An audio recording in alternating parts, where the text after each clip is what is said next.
நம்ம எல்லாருமே ஸ்கூல்ல ஹிஸ்டரி படிச்சிருப்போம். ஆனா நம்ம படிச்சு மார்க் வாங்கின சில ஹிஸ்டரி வந்து பொய்ன்னு சொன்னா உங்களால நம்ப முடியுமா? இந்த கொஸ்டின்ஸ்லாம் கேக்குறேன். First question, who invented India? உங்களுடைய ஆன்சர் வாஸ்கோ ட காமாவா இருந்துச்சுன்னா you are wrong.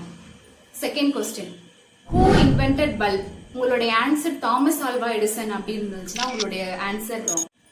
Third question, எப்போ அசோகா வந்து புத்திசம்க்கு மாறினாரு? உங்களுடைய ஆன்சர் வந்து கலிங்காவாருக்கு அப்புறமா மாறினாரு. இப்பெல்லாம் ரொம்ப கஷ்டப்படுறாங்கன்னு சொல்லிட்டு அவர் மாறினாருன்னா உங்களுடைய answer wrong. Fourth question, Alexander எப்படி இறந்தாரு? உங்களுடைய ஆன்சர் அவர் வந்து நேச்சுரல் டெத் அடைஞ்சிட்டாரு அப்படின்னா you are wrong. Fifth question, யாரு வந்து ரியலா மூணுக்குள்ளார என்டர் ஆகணும் அப்படின்ற மாதிரி ஸ்கெடியூல் பண்ணி வச்சிருந்தாங்க? உங்களுடைய ஆன்சர் நீல் ஆம்ஸ்ட்ராங்கா இருந்துச்சுன்னா you are wrong.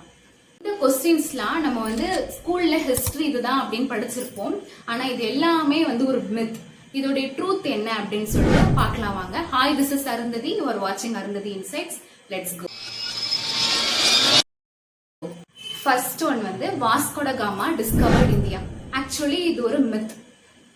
Vasco da gamma வந்து இந்தியாவுக்கு எப்ப வந்தாருன்னா 1498ல வந்திருக்காரு.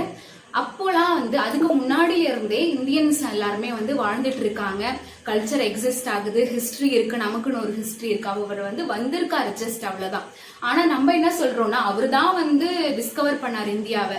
அப்படின்னா என்ன மீனிங்னா, டிஸ்கவர்னா ஒரு புதுசா ஒரு பிளேஸ் இருக்கு, அந்த பிளேஸ் அவர் தான் கண்டுபிடிச்சி அதுக்கப்புறமா தான் இந்தியன்ஸ் எல்லாம் வந்து செட்டில்ட் ஆகுறாங்கன்றது தான் அதோடைய மீனிங்.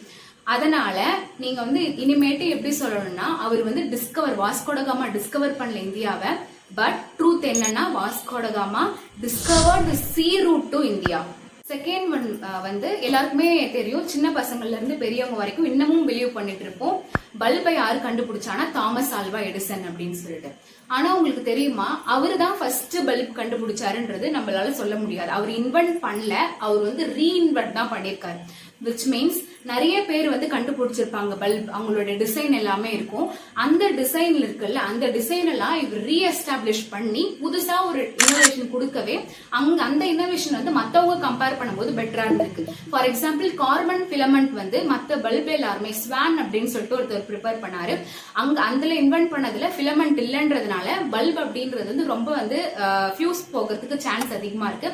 ரொம்ப நாள் வந்து இருக்காது, பல்ப் வந்து நீடிக்காது. இவர் வந்து தாமஸ் ஆல்வா எடிசன் வந்து இவங்க எல்லாருமே அப்சர்வ் பண்ணாரு. அப்சர்வ் பண்ணிட்டு என்ன ஐடியா இம்ப்ளிமெண்ட் பண்ணமோ அந்த ஐடியாவை இம்ப்ளிமெண்ட் பண்ணாரு. இவர் வந்து சக்சஸ் ஆயிருக்காரு. இன்னமுமே வந்து நிறைய பேர் வந்து இன்வென்ட் பண்ணிருக்காங்கன்னு நமக்கு தெரியாது. நம்ம யாரதான் சொல்லுவோம்னா தாமஸ் ஆல்வா எடிசன் தான் பல்பை கண்டுபிடிச்சாருன்னு சொல்லுவோம். இது எப்படி இருக்குன்னா, கோலம் ஒருத்தவங்க போட்டுருவாங்க, அந்த கோலத்துக்கு நடுவுல ஒரு பூ எடுத்துட்டு வந்து வச்சா அவங்கதான் வந்து கோலம் போட்டாங்க அப்படின்ற மாதிரி. அடுத்தது மூணாவதா அசோகா த கிரேட் எம்பரர். நம்ம எல்லாருக்குமே தெரியும். நம்ம என்ன நினைச்சிருப்போம் அப்படின்னா அவர் வந்து ஒரு போர்ல பாக்குறாரு, நிறைய பீப்புள் வந்து இறக்குறதுனால ரொம்ப கஷ்டமா ஃபீல் பண்ணி இதுக்கப்புறம் நம்மளுடைய லைஃப்ல யாருமே கொல்லக்கூடாது அப்படின்னு சொல்லிட்டு நான் வயலண்டா மாறிடுறாரு, புத்திஸ்டா மாறிடுறாரு, புத்திசம்க்கு கன்வெர்ட் ஆயிடுறாரு அப்படின்னு.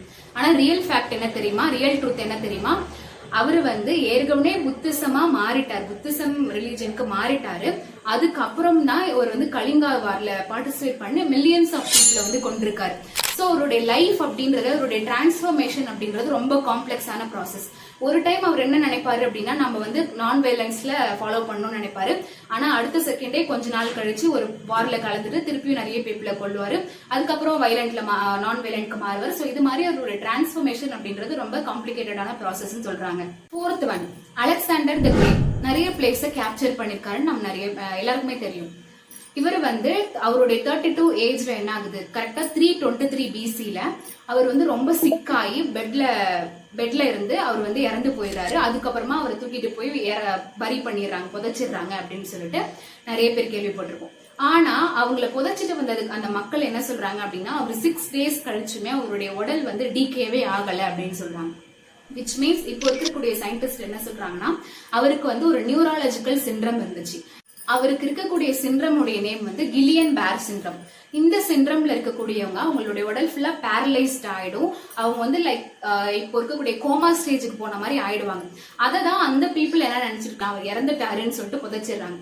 சோ இப்போ நம்ம சொன்னோம் அப்படின்னா அலெக்சாண்டர் தி கிரேட் வந்து அவரை கொண்டு இருக்காங்களா அப்படின்னாலும் நமக்கு ஆன்சர் கிடைக்காது. அவரே வந்து நேச்சுரல் டெத் அடைஞ்சிட்டாரு அப்படின்னாலுமே நமக்கு ஆன்சர் கிடைக்காது. அவர் எந்த கேட்டகரியில வந்து இறந்திருக்காருன்னு நம்மளால சொல்லவே முடியாது. ஃபிஃப்த் ஒன், யாரு வந்து முதல்ல நிலாவுல போய் கால் வைக்கணும், ஃபர்ஸ்ட் என்டர் ஆகணும் அப்படின்னு ஸ்கெடியூல் பண்ணி வச்சாங்க தெரியுமா? கண்டிப்பா நீல் ஆம்ஸ்ட்ராங் ஆன்சர் கிடையாது. ரியல் ஆன்சர் வந்து அவருடைய பேரு எட்வின் பஸ் ஆல்ட்ரின். இவரு தான் வந்து நிலாவுல வந்து கால் வைக்கிறதா இருந்துச்சு. ஆனா என்ன ஆச்சு அப்படின்னா, அவருக்கு வந்து தகவல் வந்து வருது, நீங்க வந்து ஸ்டெப் மூன்ல வந்து கால் வைக்கலாம் அப்படின்னு சொல்லிட்டு. அந்த டைம்ல அவர் கொஞ்ச நேரம் யோசிக்கிறாரு. இது வரைக்கும் யாருமே இறங்கினதில்லை, எப்படி இருக்கும் நிலா, நம்ம வந்து கீழே விழுந்துருவோமோ அப்படின்ட்டு பயப்படுறாரு.